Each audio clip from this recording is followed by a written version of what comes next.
Good morning. I'm here with Kip Cullers this morning. And Kip, if you're not familiar with him, is kind of a rock star in the farming world. Kip, you live down in southwest Missouri. I know that you grow a lot of things other than just corn, soybeans, wheat, and alfalfa. You grow a lot of green beans and other things. But Kip, you've worked with us now for, 5-6 years at least. I know you've used a lot of our products, Amplify and Wex and Magnify and things like our manganese with your glyphosate for many, many years. But several years ago, you brought us a product, and we're going to talk about 3 products specifically that you've had your hand in developing and helping us bring to market. And that is Nutrient Compass, what we call Kip Cullers Nutrient Compass Foliar Fertilizer, Intensify that was just introduced this year, and our Sinto. So what we want to do in a brief call here is talk about what those products are, what their purpose is, what their application is, what kind of expectations we should have from the use of these products, and specifically co-application, when and where to use them together and if there's any place not to. So Kip, tell us a little bit about the background of, let's take those in the order that we've introduced them. The Nutrient Compass, I know you've worked with for many, many years, initiating some of your research and development down in South America. Tell us about Nutrient Compass, the specifics of the product, and what's maybe been improved over the years as you've developed it. Well, so Dennis, we've been working with that, 20 plus years. I originally developed all that here on the farm. And what the deal was, in the vegetable world, everything's high input, a lot of gross money, and you just do crazy stuff, spinach go to the field 10, 12 times, but for the normal corn and soybean farmer, that's just not practical. So I figured out that, and even on my farm, I can't go over my fields, that many times. So what we end up doing is I figured out how to combine it all together, which was quite a challenge. And once I figured that part out, it was pretty simple from that point forward. Once we figured out to quit plugging up everybody's sprayers, and I did all that research down in South America. And this year down there, and what we sell down in South America would be Nutrient Compass and Intensify mixed together, already pre-mixed down there. They have some different rules on stuff traveling down the road. And here in the U.S., the problem is that that pH, you got to keep it low to keep the hormones alive. And if you do that here in the U.S., you have to have hazmat. So it's just kind of your government at work. But anyways, so what we had done down there this year, we work with a company in actually Paraguay that sells our stuff. And they do a lot of on-farm research. And I think the worst result they've had on soybeans down there has been like 8 bushels to the acre, and it goes on up to 20. Now, remember, all this stuff, the more it rains, the better it does. So, it's tropical down there, and, all them good things. And so they never like for rain. It's sandy. But the chances of it being quite that good here is probably not as likely as it is down there. But anyways, that's kind of basically the background on it. Okay, and the Nutrient Compass, the way you've packaged it, and the way we've sold it here in the U.S. is, we introduced it over a 3-year testing period, so we've got thousands of test plot results. And I tell people the most conservative number, if you take all those plots into consideration, is a 3-bushel increase on beans and a 7-bushel on corn, which is still a really good payback.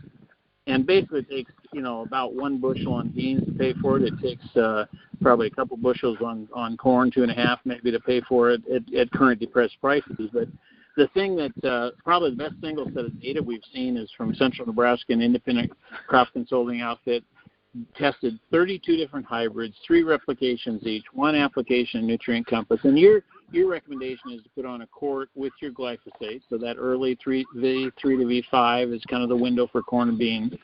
And they saw an average of a 12-bushel yield response ranging from a low of 2 bushel to a high of 27.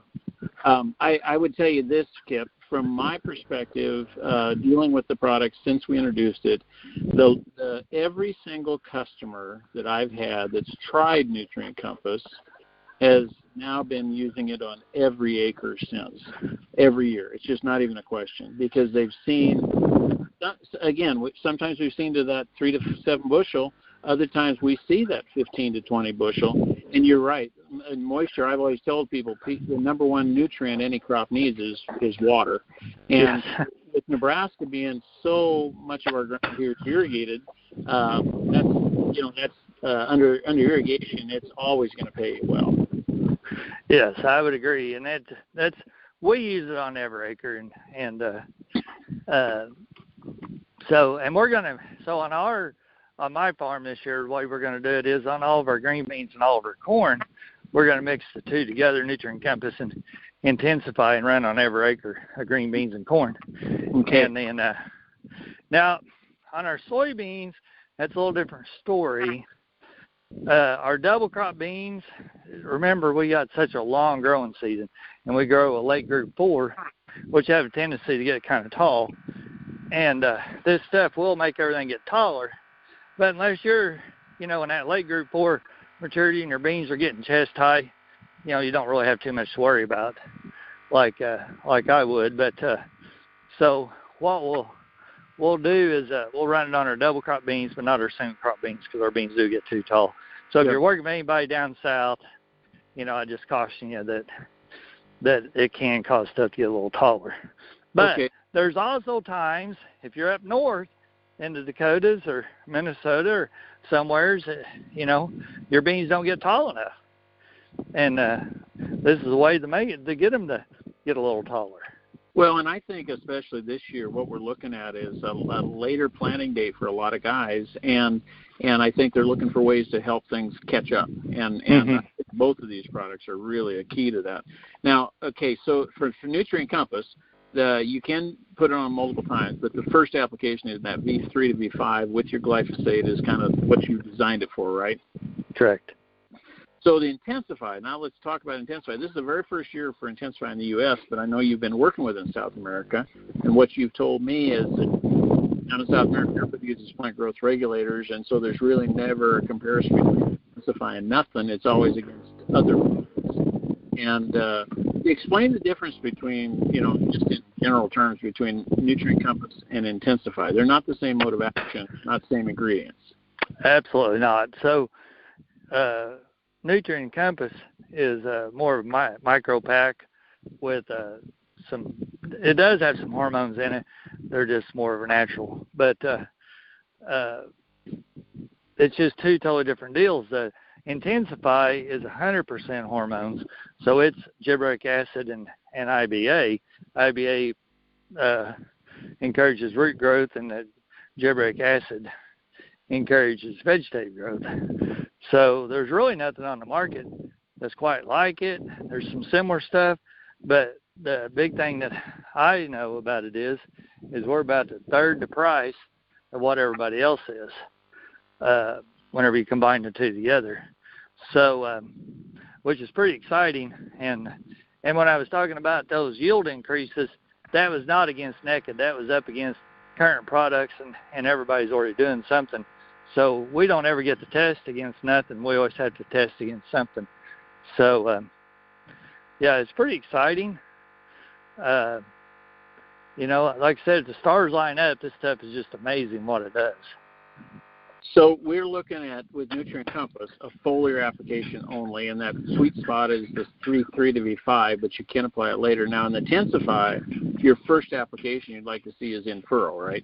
Yep, you could run it in furrow, and then you could also come back across the top with your Nutrient Compass. So, and that's what we're going to do. You bet.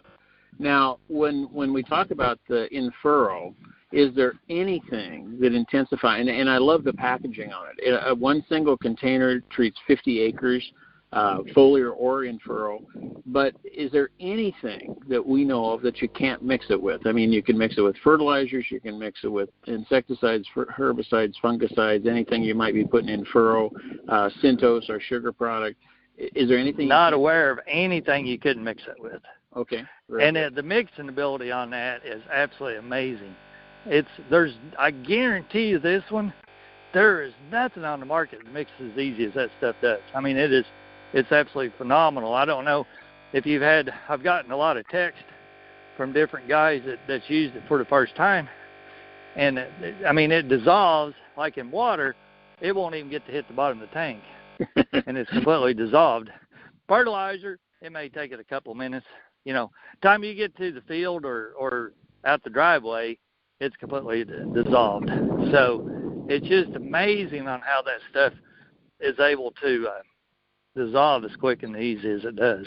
Yeah, our chemist really did a trick on this product, and the shipping is so easy. I mean, I was shipping out some stuff yesterday to a guy, a couple of totes, and we had on 10 Intensifies for him for 500 acres, and I think it raised the freight bill $50 or something. Yeah, I mean, so even lightweight. UPS. Yeah, even UPS you can ship, 5 or 6 of them for $12. I mean, yeah. It's just whatever fits in one of them little, because it don't weigh anything. Yeah. And but yeah, the mixing on it's just phenomenal. Yeah, I'm just really, really excited, and I don't think I have a single customer that's not using it on at least a few acres. But we've got a lot of guys ordering 40 and 50 units for all their acres. They've seen what Nutrient Compass will do, and they understand. And by the way, thank you. That 1 minute and 46-second video where you explain what the product is so well done, and that really tells people all they really need to know about Intensify. But so Intensify, I'd put it on at least in furrow and try to co-apply it with my Nutrient Compass. Could I put it on later than that, and would there be much benefit? Now there's where it gets a little sticky. When you get into reproductive, you're Chris is running some, and I'm going to run some too when we're running our Persaro on our wheat. You can jack the hormones up so much that you get everything out of balance, and in that reproductive stage, that's probably not the time to run it. Now, like I said, we're going to run some experiments, and if you got somebody that's putting fungicide on their corn, whenever it's. Now, I mean, you could run it, at V10 to V15. My concern would probably be more whenever it's, trying to fill the ear or pollinating or something in that stage. But if you got somebody that's, wants to experiment, that'd be a good time to experiment and see, exactly what does happen. But that's probably the time I would say probably wouldn't be the time to do it, because like I said, you can get those hormones so jacked up that could be a problem. Sure. What about wheat? Let's talk about wheat, because we've still got plenty of window here for wheat. On spring wheat, I'd put it on, in furrow. Same thing. If you're running any herbicide program at the fourth leaf stage, peaks 3 or peaks 4, it's going to encourage more tillering. But also remember, it's going to cause it to get a little taller. So if you're running like Palisade, which is a GA3 blocker, you've got an opposite effect. Okay. Yeah. What about on winter wheat? Same deal. In the spring, green up would be a good time to run it if your wheat doesn't get too tall. Right. But that's another thing is we raise 100 bushel wheat. Our wheat has a tendency to try to get a little, leggy on us. There are some guys that they raise wheat mainly for the straw. So. Oh, well, there you go. Yeah. For them, it might be a great deal. Might be a great deal. What about alfalfa? That's a big crop here. After you cut it, you let it kind of green back up, be perfect. Okay. You can co-apply. You can run it. You can co-apply with anything. What's that? You can co-apply that with anything. Yeah, so if you're coming back with a foliar feed, it will fertilize your micros. Be perfect. Now, let me ask you this, because a lot of our guys have developed a program where they're using Excito, which is both cytokinin, so it's a different mode of action than what you're talking about here. Could it be co-applied with Excito? Yes. Okay, very good. Okay, let's wrap things up and talk about Sinto. I know that You've been using sugars, as most of our guys that have been NCJ competition folks for many, many years. First guy I've ever heard talk about it was when I did some meetings with Ray Rawson many years ago. He said they were putting on a pound of sugar every time they went over the field, up to a maximum of 10 pounds per acre. Well, that may be a little overkill, but we've got now with Syntose, and I know you had something to do with developing that product. The Syntose is 3 forms of sugar, but it's number one. It's got the fulvic acid in it, and it's packaged and it's designed as an agricultural sugar. Tell us when and where we should be using Syntose. Every time. Every time. Every time. In furrow and a pint is the rate? Okay. Yep, pint every time you spray. Okay. If you're wanting to raise high yields. Yep. And in your mind, what does Syntose really do for the crop? Well, the big thing is it's got fulvic acid in it. So, we didn't want to have the same sugar that everybody else got. And we wanted it simple to use. Now, I don't know if you've had any issues. I've had a few guys that got some in the middle of the winter, and I don't know. I think they must let it get a little too cold or something. And they had a little problem with it, but I told them how to blow it back up, just blow some air in it and re-agitate it, and it comes right back in suspension. And what that is the fulvic that's causing that. Oh, okay. And if you want to be like everybody else and not have any problems, you'll use the cheap stuff. So, the fulvic's where the issue is, but we don't want to take the fulvic out because that's the big one there that helps so much. And that we run it every pass. We got a sugar source in there, and I hate granular, even though there's several products out there that they say is relatively easy to mix. Well, it is relatively easy to mix compared to white sugar, but it's not near as easy as Syntose. It's already in liquid form, and we get it in 250-gallon totes, and it's about 80 cents an acre. And I mean, it's just amazing. Yeah, you bet. The thing that we found is, there's a couple of situations where we run into instances where we had stuff that kind of got thick or it wouldn't pump.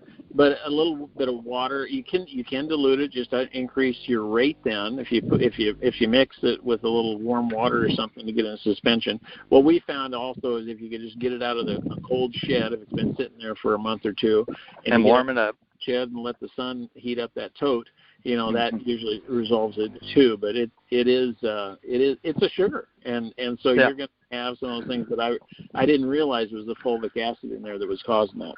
Yeah, it's the fulvic source problem was. That's what I told Alex Chavez, it's fulvic.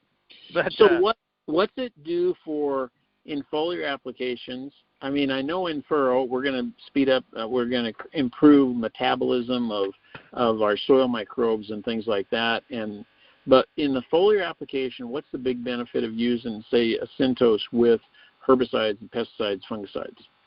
Well, you're still charging everything up, and basically you're just speeding that plant's metabolism up, and making it happy, and it just wants to grow. It increases photosynthesis, and it's just it's a real simple, cheap way to help increase yields. And and now remember on our contest, you said Ray Rawson ran it 10 times. We probably ran it 20, but on our contest. Now, our normal acres will run it, with their, in furrow, anytime we're running across the field, run it. So, typically you're going to have 3 applications with it. You bet. Very good. Well, Kip, I think we covered anything. Any final comments you'd have before we hang up this morning? No, you just have to try stuff and, try to get to Chris Ledbetter's Wheat Field Day is going today. And if you if you're not there, you missed a golden opportunity to go learn from stuff and just get out and go experiment and see what's going on in the world and try to get to field days and see what other guys are doing. And that's how I learned is, going and listening to people. And, whenever you go to those, not everything that somebody's doing may not work for you, but if you just pick up one little new tidbit thing or try something new, it's well worth your time and effort to go and see what's new out there. You bet. Kip, I appreciate your support and the encouragement for our guys. And here's a guy, folks, that 3-time world record holder in soybeans, and I'm sure he's not through there, and many-time winner in the NCG National Corn Yield Competition. And Kip farms a lot of ground and has had a lot of experience, and he experiments. And as I've heard you say, Kip, before, you like to kind of go over the cliff and then back up just a little bit. And so yeah, you gotta try things. And Kip, I see you at Conklin Pro Ags multiple times every winter, and it's not like you've never learned it all. You know, when you're green, you grow, and when you're ripe, you rot. And yes. It's always important to keep growing. So, hey, we thank you for your participation on the call this morning. We thank you for your support and these new products that are just really helping our guys some significant increase in their yields and their profits on the farms. Absolutely. All right. Well, thank you, guys. Thanks, Kip.